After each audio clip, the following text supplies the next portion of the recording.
Let's see the question. Question के अंदर क्या मेंशन किया गया है कि रीड द फॉलोइंग स्टेटमेंट्स। आपको एक एक स्टेटमेंट को रीड करना है and find out how many of these are related to given figure. आपको एक फिगर दिया गया है यहाँ पे और आपको ये बताना है कि इस फिगर से कितनी स्टेटमेंट जो है वो रिलेशन शो कर रही हैं। पहला जो स्टेटमेंट दिया गया है वो क्या दिया गया है, सबसे पहले हम फिगर को अगर ध्यान से देखते हैं तो ये फिगर एनसीईआरटी का है और ये किससे रिलेटेड फिगर है, ये फिगर रिलेटेड है कंपाउंड एपिथेलियम से। किससे रिलेटेड है?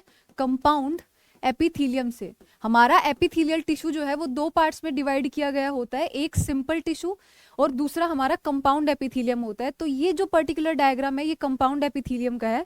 इसके बारे में आपको पहला स्टेटमेंट दिया गया है मल्टी लेयर्ड एपिथेलियम होती है ये, तो डेफिनेटली कंपाउंड जो होती है उसके अंदर जो सेल लेयर्स होती हैं वो मल्टीपल होती हैं, तो पहला स्टेटमेंट बिल्कुल सही है। दूसरे में आपको बोला गया है limited role in secretions and absorption. जो मल्टीलेयर स्ट्रक्चर्स होती हैं वो बेसिकली अपना रोल लिमिटेड रखती है, कहाँ पे? एब्जॉर्प्शन में और सिक्रीशन के अंदर, क्योंकि जो सिंपल टिश्यू रहता है उसके फंक्शंस होते हैं ये सब, तो इस वजह से ये स्टेटमेंट भी बिल्कुल इस फिगर से रिलेटेड है। नेक्स्ट के अंदर क्या बोला गया है? Main function is to provide protection against chemical and mechanical stress. जो इस पर्टिकुलर टिश्यू का मेन फंक्शन होता है वो क्या होगा?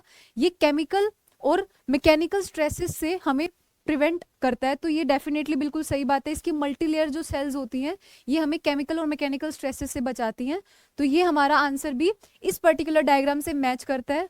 नेक्स्ट में दिया गया है they cover the dry surface of the skin, moist surface of the buccal cavity and the pharynx.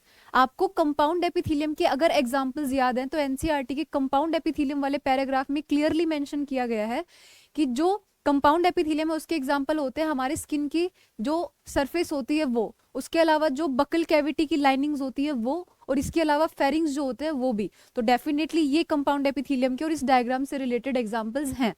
तो ये चारों के चारों जो पर्टिकुलर स्टेटमेंट्स हैं ये इस डायग्राम से अपना रिलेशन शो कर रहे हैं। तो हमें आइडेंटिफाई करना है कि कितने स्टेटमेंट्स जो हैं वो इस पर्टिकुलर डायग्राम और ये स्टेटमेंट्स एक दूसरे से रिलेटेड है।